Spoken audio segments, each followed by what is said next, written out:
Dimanche 28 juillet 2019, bienvenue à tous, merci de votre fidélité. Avec nous, Khalidou Diallo, ancien syndicaliste, ancien ministre de l'Éducation nationale, chargé de l'enseignement préscolaire, de l'élémentaire, du moyen secondaire et de langue nationale. Abdourahmane Faye, ingénieur géotechnique, diplômé de l'École nationale supérieure de sciences agronomiques appliquées, Master 2 Pro en ingénierie de la formation du système d'emploi à l'Université de Toulouse des sciences sociales, Toulouse 1 en France. Merci monsieur d'avoir accepté notre invitation. La cérémonie du concours général a été un prétexte pour le président Macky Sall de poser, dit-il, les difficultés de l'école sénégalaise en parlant de la baisse du niveau du français et de l'anglais. Selon vous, le président de la République dit que l'école doit sortir du conformisme. Les syndicalistes ont répondu en disant qu'ils ne partagent pas cette vision du président de la République par rapport à l'éducation nationale et disent que les réformes qui ont été mises en place depuis les assises de l'éducation nationale n'ont pas été appliquées, ont été peu appliquées. Alors, Khalidou Diallo, est-ce que l'école sénégalaise, l'éducation nationale de façon générale est malade? Je vous remercie Alassane pour votre invitation. L'école sénégalaise n'est pas malade. Pourquoi? De mon point de vue, parce que quand même, il y a quelques performances. Je ne partage pas le spot publicitaire qui dit que l'école est dans le gouffre, etc. Je donne un seul exemple, parce que tu as parlé du concours général du baccalauréat. J'ai pris quand même quelques chiffres sur l'évolution des mentions dans notre école depuis 10 ans. Et j'ai ici quelques éléments. Par exemple, en 2009, il y avait 973 mentions globalement. Cette année, nous sommes à 4362 mentions. Pour mention très bien, en 2009, on était à 4 mentions très bien. Eh bien, cette année, on est à 89, etc. Mais je pense quand même qu'il y a une évolution très positive du point de vue de la qualité. C'est vrai qu'au niveau du baccalauréat, le taux varie entre 31 et 42% une seule fois en 2014, mais c'est toujours entre 31 et 37-38%. Cette année, on est à 37,62%. C'est assez faible, c'est vrai, mais c'est dans les normes. Parce que si vous regardez bien la revue, l'objectif de baccalauréat pour le Sénégal en 2022, c'est d'arriver à 43%. C'est vrai qu'il y a c'est un retrait par rapport à l'atteinte de l'objectif, mais quand même c'est quelque chose. Je regardais un peu les statistiques du baccalauréat en France. J'ai vu qu'en 1947, la France était à 3% de taux de reçu de baccalauréat. 3%. Bien sûr, ça a monté, arrivé aux années 60, ils étaient à 62%. Chevènement avait à l'époque dit oui, il faut qu'il connaisse 80% de taux de réussite par rapport à la promotion, à toutes les promotions. C'est vrai que ça a été fait, mais finalement, le taux est revenu autour de 70%.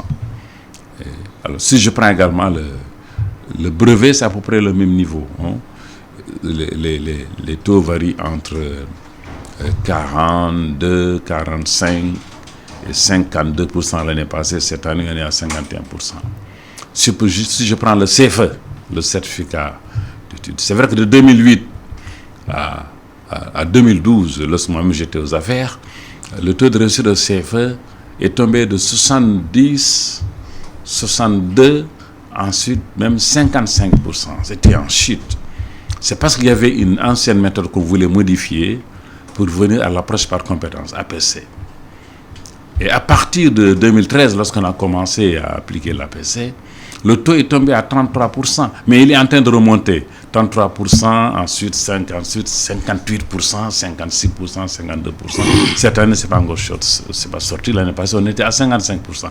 Donc il y a un problème de maîtrise des méthodes, il y a un problème d'évaluation, il y a un ensemble de choses qui ne sont pas dites forcément au niveau de l'élève. Mais je considère que M. le Président de la République, dans les circonstances, avec 111 jeunes génies qui ont eu des mentions, qui ont eu le concours général, que ce n'était pas le lieu de dire que le niveau a baissé. De mon point de vue, on lui a fait dire ça. Mais de mon point de vue, ce n'était pas le lieu de le dire. Et objectivement, il y a eu des mentions non décernées en mathématiques, en français, mais également peut être dû aux épreuves. Parce qu'il faut toujours regarder les évaluateurs, les épreuves. Mais est-ce que les épreuves sont conformes par rapport au niveau? Est-ce qu'il y a un problème d'évaluation? Il y a un certain nombre de facteurs qui entrent dedans qui font que, globalement, il faut aussi évaluer aussi les enseignements. Si je prends le cas de l'encadrement dans le système éducatif sénégalais, c'est vrai que sur les 60 000 instituteurs, il y a 700 inspecteurs de l'enseignement élémentaire. Mais aussi, on prend l'enseignement moyen secondaire. Mais sur les 40 000 enseignants de moyen secondaire, nous n'avons aujourd'hui que 50 inspecteurs d'enseignement moyen secondaire. Il y a des enseignants de moyen secondaire, dans leur vie, ils n'ont jamais vu un inspecteur. Ils n'ont jamais été encadrés. Mais quelles sont les conséquences de cela par rapport au respect du programme, par rapport à un certain nombre de choses? Donc je pense qu'il faut évaluer globalement le système, mais de mon point de vue, le système éducatif sénégalais est bien financé. On a un des taux les plus élevés en Afrique. Si l'objectif est de 8% pour l'UNESCO en Afrique, nous sommes quand même à 6%. En troisième ou quatrième position derrière le Rwanda et un autre pays. Et puis quand même c'est 40% du taux de fonctionnement de l'État. C'est vrai que l'essentiel de ça ne va pas dans les investissements, c'est dans les salaires. Mais quand même le Sénégal finance à hauteur de 85% le système éducatif sénégalais. Donc nous sommes indépendants concernant nos systèmes éducatifs. Le reste, c'est les parents d'élèves. Les bailleurs de fonds nous financent à peu près 5% du budget de l'éducation. Donc il y a un excellent financement pour le système éducatif sénégalais. Il y a un problème maintenant d'efficacité. Justement, M. Faye, pourquoi cette inefficacité dans toute cette éducation nationale, d'argent qui a été mis, qui a été financé, et pourquoi l'opinion a l'impression que ça ne va pas à l'école? Merci beaucoup Alassane, bonjour à vous, bonjour à monsieur le ministre, bonjour à vos auditeurs, merci de nous avoir associés à cette émission. Assurément, il y a dans l'éducation encore beaucoup d'efforts à faire. Ça c'est convenu par tout le monde. L'opinion, comme vous l'avez dit, elle a tendance à s'offusquer sur beaucoup de choses. Mais comme l'a si bien dit monsieur le ministre, cette question d'évaluation est une question à encore beaucoup approfondir. Parce que, en fait, quand un problème se pose, quand un phénomène surgit, la première chose, c'est d'abord d'essayer d'en comprendre les tenants et les aboutissants. Et je crois qu'au niveau du secteur de l'enseignement, il se pose ces deux problèmes-là. Une question d'évaluation, une question de recherche. Parce que c'est les deux qui permettent de comprendre quel est le phénomène, comment il est structuré, comment il évolue et vers quoi il évolue. Et donc, en l'absence d'évaluation et de recherche, c'est-à-dire donc qui produit des évidences, naturellement, l'opinion est amenée à se focaliser sur peut-être des apparences qui peuvent ne pas forcément être les bonnes. Alors, moi j'appartiens à une structure de recherche et chez nous c'est ça notre leitmotiv. Nous on dit au niveau de l'IPAR, c'est que ce que nous faisons, notre rôle, c'est de voir ce que tout le monde voit, mais essayer de penser ce que personne ou très peu de gens pensent. Moi, chaque fois qu'on parle d'éducation, d'enseignement, je n'en suis pas un spécialiste, mais je réfléchis les choses en fonction de ce que l'école a fait de moi ou de ce que j'ai pu avoir de l'école. Ce qui m'émeut le plus dans l'éducation, c'est moins le fait qu'il y a eu un taux faible au bac, mais quand je me dis, les gens qui sont arrivés au bac, au moment d'entrer au CI, ils étaient combien? Si vous avez 100 jeunes qui ont 6 ans qui rentrent au CI, après le bac, vous en retrouvez 7 ou 8. Tout le reste, ils sont restés sur la route. Beaucoup sont sortis. Mais quand on se préoccupe de ce qu'il n'y a pas assez de gens qui réussissent dans cette école-là, il ne faut pas qu'on oublie que ceux qui ont quitté en cours de chemin sont aussi l'objet de préoccupation de la part d'un pays. Donc oui, le bac, on doit tout faire pour que les taux montent. Moi, quand j'étais en classe de terminale, nous étions 28 élèves, il y a eu 7 admis. Les 4 étaient des redoublants. Donc on disait, nous, on a que 3. 7 admis sur 28, c'est 25%. Alors, donc je dis, et à ce moment-là, je ne comprends pas pourquoi, à ce moment-là, c'est ceux qui échouaient qui avaient tort. Aujourd'hui, s'il y a 34%, c'est le système qui a tort. Donc là, il y a également matière à réfléchir, surtout au niveau de la société. C'est une excellente chose que la société s'occupe et se préoccupe de son école. C'est une bonne chose que la société puisse fixer à l'école des objectifs, mais c'est une meilleure chose que ces objectifs-là soient raisonnés sur la base de résultats d'évaluation, de résultats de recherche qui donnent exactement les performances. Parce que si on ne le fait pas, on a tendance à passer outre les performances et à vouloir atteindre des performances pour lesquelles on ne s'est pas appuyé sur des acquis. Je crois que l'école a des acquis. Moi, quand j'entrais à l'école, les statistiques disaient, sur une génération de 100 jeunes qui ont l'âge d'aller à l'école, il n'y a que 35 ou 40 qui entraient à l'école. Donc, ça veut dire, vous voyez, tout le reste, il n'était pas à l'école.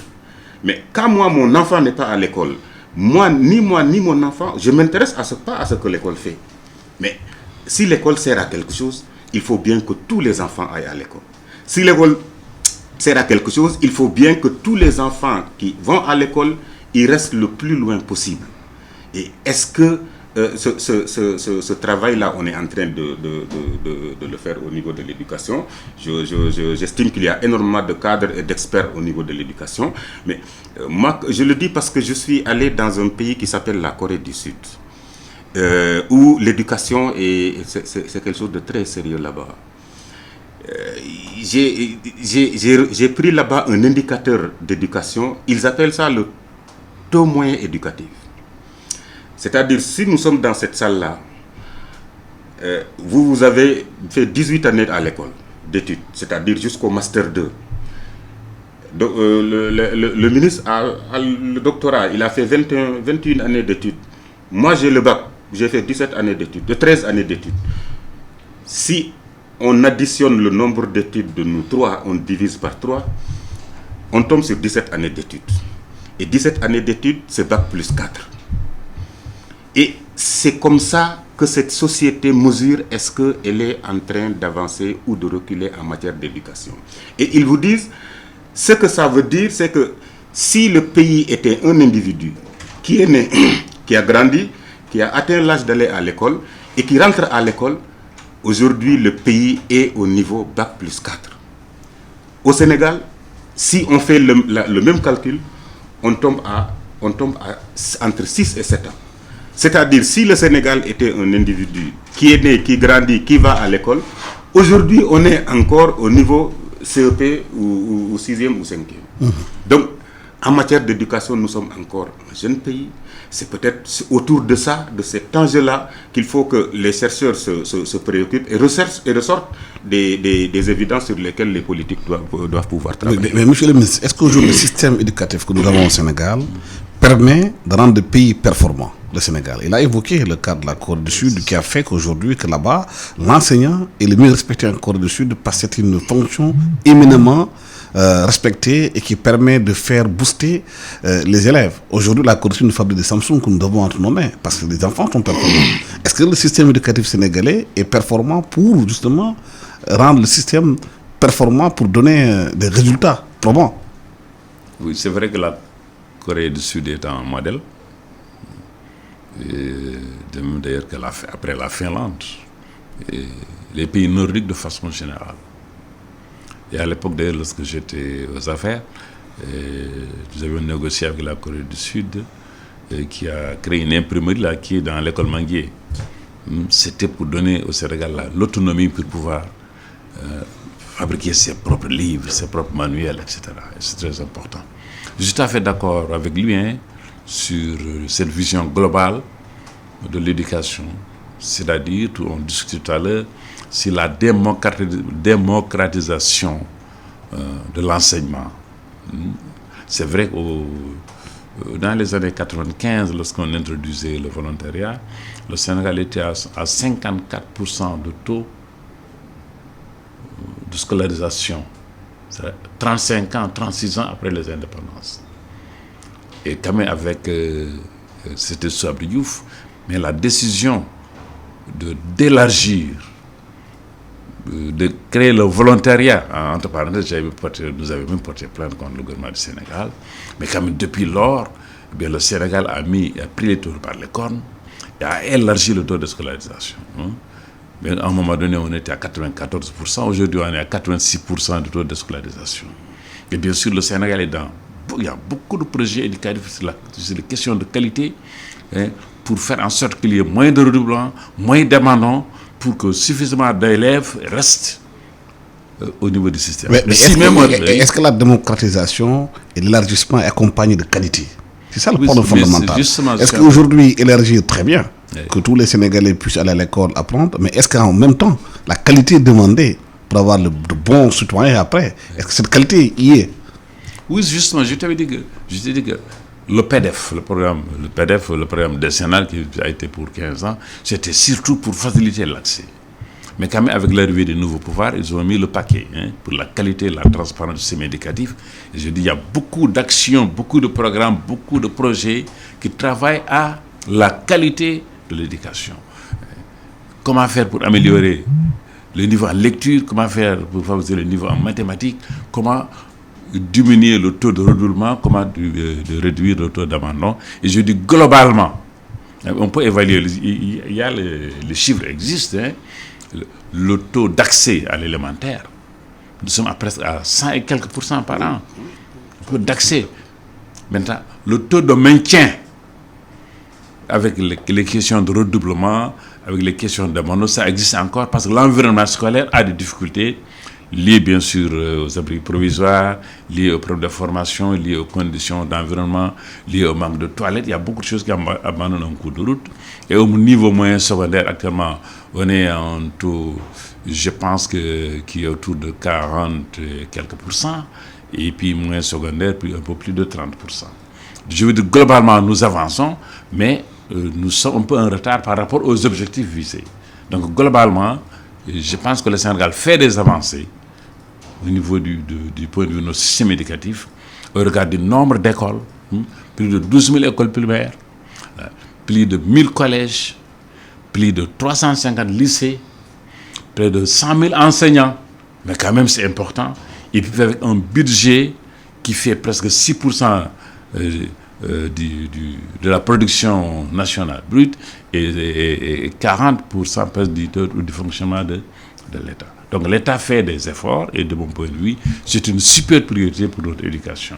Voilà, donc je suis tout à fait d'accord avec toi qu'il y a des difficultés, mais tout de même quand même le pays avance. Mais pourquoi aujourd'hui à l'université Cheikh Anta Diop Dakar, quand on écoute les étudiants parler des fois, même si c'est en langue française, on se demande, est-ce que la formation qui devait être faite est là ou pas?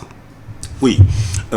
Parce qu'on est surpris des fois d'entendre des propos qui viennent d'étudiants qui sont complètement à la limite dévalorisent quelque part leur statut d'étudiant. Moi, dans ma réflexion, je pense que ça c'est l'effet de la masse.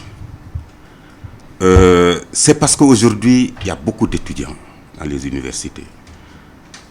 Forcément, on entend beaucoup d'étudiants s'exprimer. Donc on démocratise sans la qualité, c'est ça? Non, pas du tout. Et je me demande même, est-ce que cette même qualité n'est toujours pas là? Mais plus on démocratise, parce qu'on augmente le nombre de gens qui ont accès.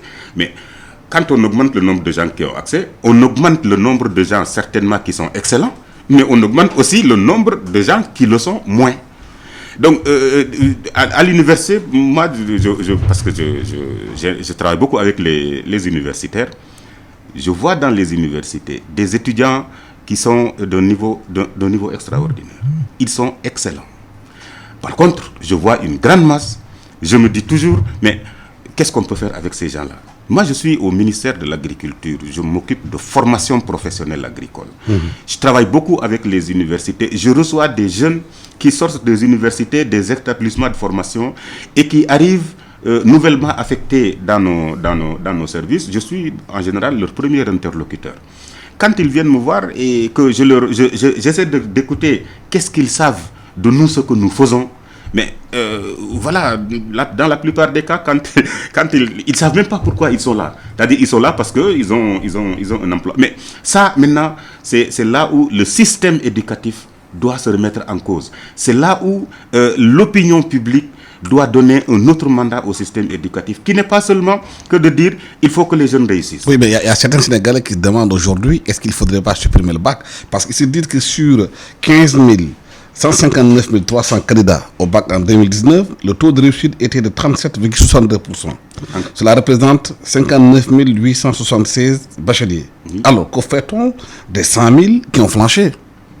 Oui. Qu'est-ce qu'ils deviennent? Je veux dire, supprimer le bac, ça peut être une solution. Peut-être dans des pays comme aux États-Unis anglophones, le bac n'existe pas. Vous savez, en France, quand une politique socialiste a promu l'objectif de 80% d'une génération au bac, mais le principal problème, c'est qu'ils ont dit, parce qu'en France, le droit à l'éducation, il oblige le citoyen français à rester à l'école 10 ans. Mais est-ce que le Sénégal doit éternellement suivre ce que fait la France? Non, du tout. Je ne dis pas que le Sénégal suit. Je suis en train de donner l'exemple de la France pour dire il arrive des fois où ces solutions trop vite proposées s'avèrent ne pas être les solutions définitives. Si on supprime le bac, quel est le problème qu'on résout? Si on supprime le bac, on laisse tout le monde aller à l'université. Si tout le monde arrive à l'université, mais on a déplacé juste le problème de la terminale à l'université. Si on dit tout le monde arrive au niveau de la licence, mais tout le monde arrive au niveau de la licence, et puis quand tout le monde sort avec une licence, on en fait quoi? Donc, c'est vrai, on a un système éducatif qui fonctionne comme ça, c'est-à-dire, en résumé, former une grande masse et sélectionner une élite. Et c'est comme ça qu'une société fonctionne aussi. Oui, mais monsieur le ministre, est-ce qu'il ne faudrait pas professionnaliser les universités pour que les jeunes qui viennent là-bas apprennent des métiers à l'université, que quand ils sortiront, ce qu'ils vont apprendre sera adapté aux réalités sociales et culturelles du pays. Au lieu de former que des bacheliers en littérature, c'est très bien, en géographie, en philosophie, c'est bien, mais nous sommes dans un monde de compétition. On parle aujourd'hui de l'intelligence artificielle, de l'économie de la connaissance. Oui, d'abord, je voudrais d'abord dire, pour les diplômes, nous, dans nos pays, on a besoin de diplômes d'abord. Pourquoi? Pour certifier et pour avoir un référentiel de paiement. Pourquoi on n'a pas supprimé le certificat d'études? Parce qu'il y a des gens qui ont un niveau gardien, qui ont un niveau autre chose, mais qui ont besoin d'un indice pour pouvoir être payé à la fonction publique. Et par exemple, aujourd'hui, le brevet, c'est pas un passeport pour aller en classe de seconde. Si vous avez la moyenne, vous passez en seconde.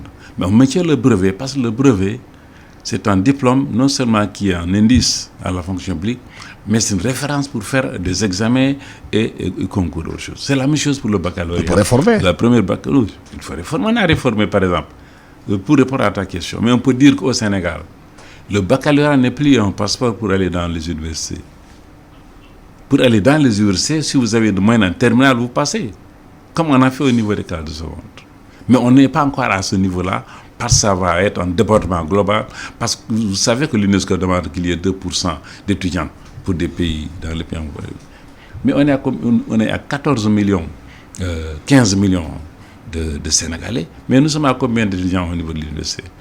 Nous, on est à peine à 130 000 étudiants, donc on ne fait pas 2% d'un genre d'enseignement supérieur. Donc nous sommes en deçà de ce qu'il faut pour être considéré comme un pays qui a un enseignement supérieur tout à fait correct. Mais est-ce que je réponds à votre question sur la professionnalisation. Bon, c'est vrai qu'il y a actuellement des efforts. D'abord, il faut développer l'enseignement technique et la formation professionnelle. Et il faut absolument aller vers la création des écoles de métiers pour permettre à tous ceux qui sortent à partir du certificat, à partir du brevet, pour qu'ils puissent trouver des métiers et pouvoir travailler. Ça, c'est important. Et bien sûr, de plus en plus au niveau de l'Université de Dakar, on est en train de créer des licences professionnelles. des masters professionnels, et ça vient petit à petit. À l'université lui-même, certaines facultés ont leur propre licence professionnelle, un peu master professionnel, et il n'y en avait pas avant. Alors, des structures comme CESTI, comme l'ESP, comme d'autres, c'est des structures tout à fait professionnelles qui fabriquent des gens qui directement vont travailler. Et je considère quand même qu'on a des enseignants, des étudiants d'excellente qualité. Parce que d'abord, quand on est à l'extérieur, on est toujours parmi les meilleurs. Quand on fait des concours au niveau international, on est toujours parmi les premiers. Et si vous avez écouté le concours général, ces jeunes qui s'exprimaient en français, mais c'est en français de France. C'est vrai que ce n'est pas une évaluation chez nous, mais ils étaient excellents. Et, bien sûr, parfois on va à l'université, on est des étudiants qui parlent très mal français. On en trouve au niveau des enseignants, au niveau des journalistes et partout ailleurs. Donc maintenant, l'évaluation, il faut que parce que les choses changent. À l'époque, on évoluait un élève parce qu'il lit bien à haute voix, parce qu'il fait bien la division, il fait bien les calculs. Vous savez, en France, on ne fait plus la division, on n'enseigne plus l'opération de division avant le CM2. Parce qu'on dit que c'est difficile pour les enfants. Vous avez vu ça? Vous voyez ça? Donc je pense que l'évaluation change maintenant. Les élèves de maintenant, au lieu de l'évaluer sur la lecture, sur l'édition, tout ça, mais évaluer un peu par rapport au portable, évaluer un peu par rapport à l'informatique, évaluer un peu par rapport à un certain nombre de choses qu'on a, même les droits de l'homme.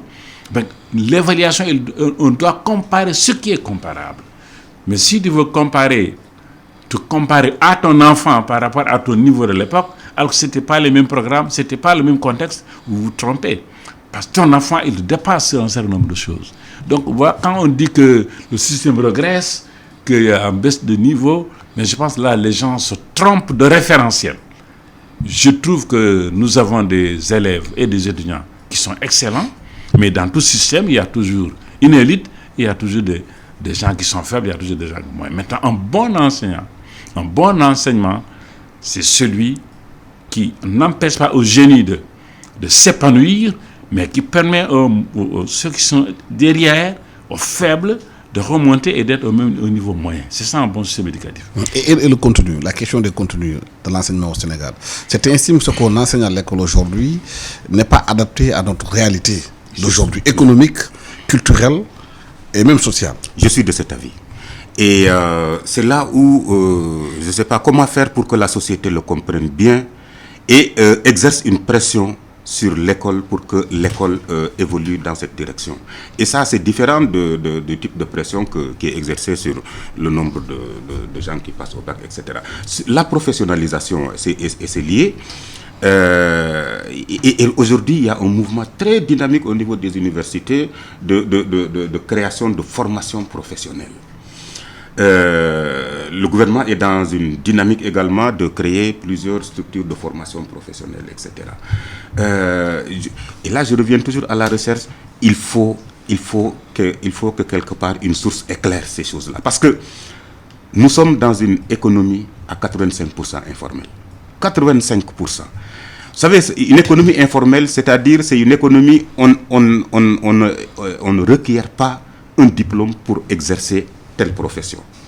Alors, si dans une économie à 85% informelle, on dépense beaucoup d'argent pour professionnaliser, c'est-à-dire donc pour créer des diplômes, des reconnaissances de compétences professionnelles, alors, est-ce qu'il y a, il faut bien qu'on réfléchisse à est-ce qu'il y aura une adéquation. Parce que là, c'est ce que, en tout cas dans le cadre de l'agriculture où l'on voit, les écoles qui étaient là et qui formaient des jeunes brevets, bac, etc., des ingénieurs, mais quand tu fais l'évaluation, quand les jeunes sortent, 98% ils vont chercher un emploi salarié. C'est en général 1% qui cherchent à s'installer et il y a 0% qui essaie de retourner à l'exploitation de son père pour essayer de la reprendre et d'en faire une entreprise. Ça n'existe pas. Donc ça veut dire on a un modèle qui forme des jeunes pour que quand ils sortent, ils ne sauront rien faire d'autre que de se faire employer. Si tout le monde se fait Mais est-ce qu'il ne faut pas changer, justement, qui va employer alors? Est-ce qu'il ne faut pas changer la formation? C'est ça qu'il faut changer. En formant les jeunes, Justement, les former en entrepreneuriat. C'est ce travail c'est ça que moi j'appelle professionnalisation. C'est-à-dire cette professionnalisation, il faut que l'école revoie ce qu'elle met dans l'esprit, dans le comportement du jeune qui à la sortie, pour que à la sortie que cette performance-là se renverse. C'est-à-dire, parce que c'est au niveau de l'école où les jeunes sont convaincus que mon seul débouché, c'est de trouver un travail. Quand mon seul débouché, c'est de trouver un travail, et le travail, pour que je le trouve, je montre un diplôme, mais mon seul objectif, c'est d'avoir le diplôme. Mais pour avoir le diplôme, il faut rester ses leçons. Si maintenant, à l'évaluation, on récompense ceux qui ont bien récité la leçon, restituer la leçon qu'on a donnée, voilà, là, on est dans des difficultés. Comment former un jeune qui, dès la filière de formation, on le met dans un cursus qui débouche sur l'autonomie, sur la responsabilité. Parce que c'est ça la finalité d'une éducation. On sort un profil, il est citoyen, il est autonome, il est responsable. Mais là, nos établissements, notre système éducatif, il pêche beaucoup. Autant l'éducation générale, autant la formation professionnelle, ils ont des difficultés à ce niveau-là. Et c'est là où je pense qu'il faudrait interroger le système, il faut réorienter le système pour que cette professionnalisation ne soit pas une création à foison de diplômes professionnels, ou alors qu'on vienne dire, voilà, dans telle formation, il n'y avait pas entrepreneuriat, on introduit entrepreneuriat. Et en général, c'est le prof qui faisait le cours d'économie qu'il appelle maintenant le cours d'entrepreneuriat. C'est les mêmes choses qui s'appellent. Il y a énormément de réformes à faire, surtout en profondeur, surtout sur les questions de contenu, pour que le profil qui sorte allie trois choses: la connaissance, la compétence et le comportement, et qui soit maintenant orienté vers la capacité du jeune à entreprendre dans une société qui est ouverte. Oui, monsieur, vous parlez d'évaluation et de contenu. On remarque au Sénégal que les écoles privées pullulent. Ça se crée pratiquement dans chaque coin de rue. Est-ce que le contrôle nécessaire est fait par des autorités compétentes pour voir les curricula ou bien les contenus qui sont enseignés là-bas sont adaptés aux réalités fondamentales? Est-ce qu'aujourd'hui on ne crée pas des écoles juste pour créer des écoles, massifier peut-être l'enseignement sans pour autant que ce soit conforme au cahier de charge? Oui, d'accord. Je voudrais juste répondre quand même sur une question, parce qu'il a dit c'est important, l'importance de l'informel au Sénégal, compte tenu de l'importance de l'informel. Justement, d'où l'importance de scolariser tout le monde. C'est-à-dire, quand tout le monde va à l'école, on aura un maçon scolarisé, un agriculteur scolarisé, un mécanicien scolarisé. Mais ça améliore son niveau, ça améliore sa performance. Et, étant donné que, bien sûr, tout le monde peut être salarié. D'où, justement, ce que je viens de dire, absolument tout faire pour que tout le monde aille à l'école, pour que tout le monde reste à l'école jusqu'à au moins ce niveau brevet. Et là, nous allons avoir une population tout à fait facile à professionnaliser, même des points de vue informels, des points de vue autodidactes dans les métiers. Et ça, c'est très important.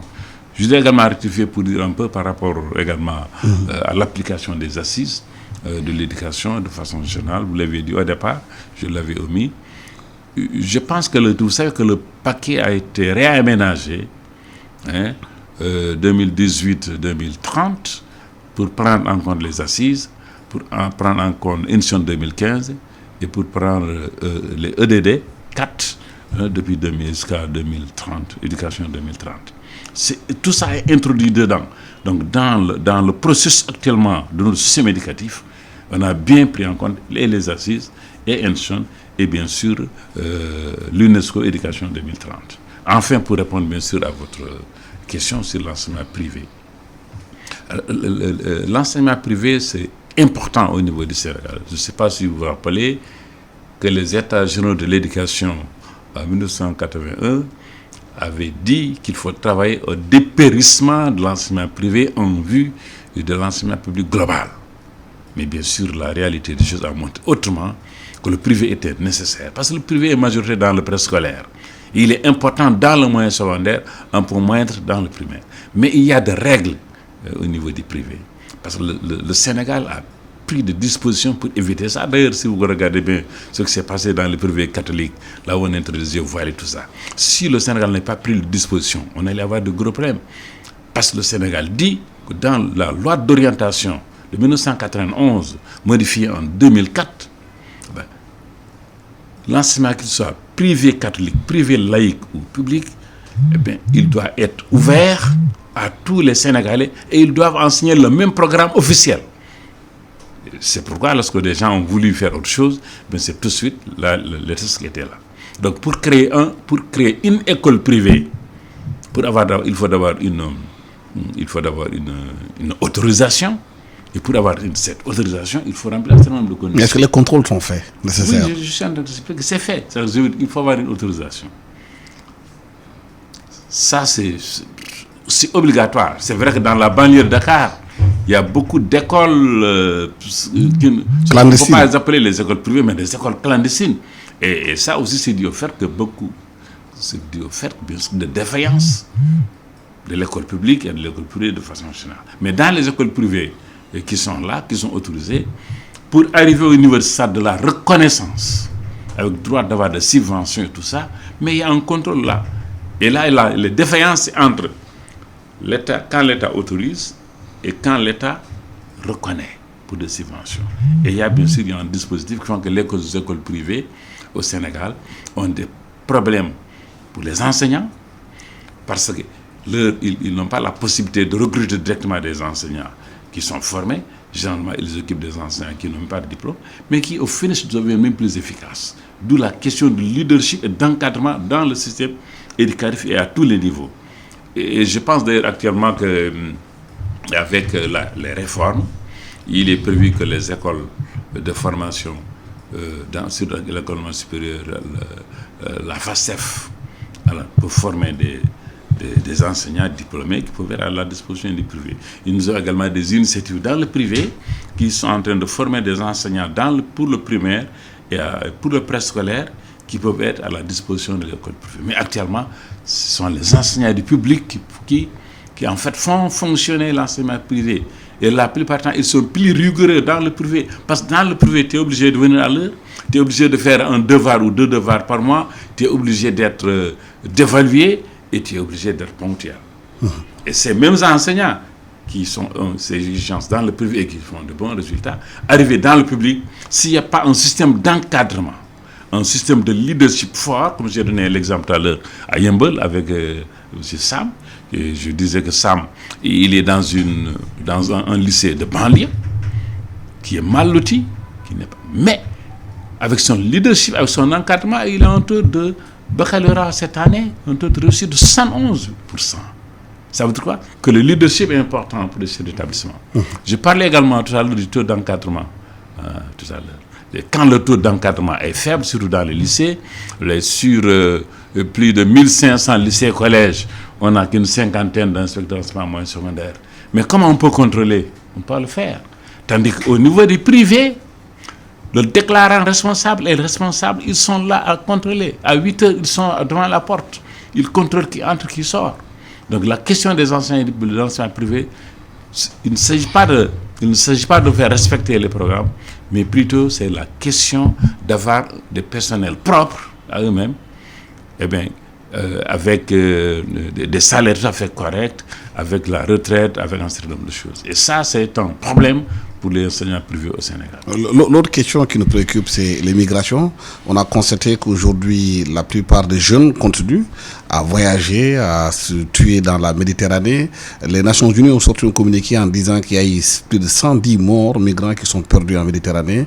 Et c'est l'une des plus grandes catastrophes qui ont été connues, même s'il y en a d'autres chaque année.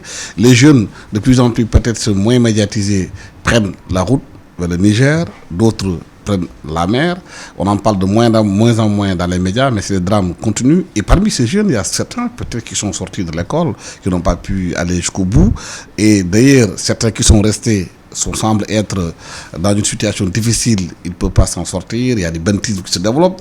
C'est cela qui nous permet aujourd'hui de parler de l'assassinat du commandant Tamsir Sané là-bas à Kompentoum. Ces jeunes-là qui n'ont pas de travail, qui viennent attaquer des trucs, en rendant hommage au commandant qui a été dans l'exercice de ses fonctions. Est-ce qu'aujourd'hui, justement, c'est parce qu'on manque de perspective, on manque dans ce pays d'espérance pour les jeunes qui font qu'on se lance dans ce banditisme, dans cette migration? Oui, toutes nos pensées vont à ce ce colonel. C'est un drame que de vivre des situations pareilles quand on sait la valeur de ces hommes et la sécurité sur laquelle ils veillent pour nous. Sur cette question de la migration, là également, je devrais toujours en revenir à la compréhension du phénomène. Nous, dans notre institution, on a mené en premier, je crois que c'est une étude de référence sur la migration des jeunes, l'emploi des jeunes et la migration en Afrique de l'Ouest. Et c'est même pas qu'au Sénégal. C'était un peu pour comprendre ce phénomène-là. Parce qu'on en était à un moment donné où tout le monde semblait attendre la réaction de l'État, des gouvernants. On s'étonnait que pourquoi les États ne font rien, Et l'État de son côté disait oui, mais on fait tellement de choses. La preuve, voilà la DER, voilà l'ANIDA, voilà l'ANPEJ, etc. Tout ça, c'est pour créer des emplois.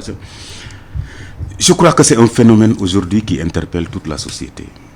Et l'étude qui a été menée dans ce cas a donné des renseignements qui sont extrêmement clairs. Ça, parce qu'ils sont partis au niveau des causes structurelles. D'abord, la première information, ça a été de dire ne prenons pas cette migration entre l'Afrique du Nord et l'Europe, où les gens partent du sud du Sahara, comme étant la totalité du phénomène. C'est entre 20 et 30% de la réalité des migrations. C'est-à-dire, nous sommes dans un monde où les gens ils bougent.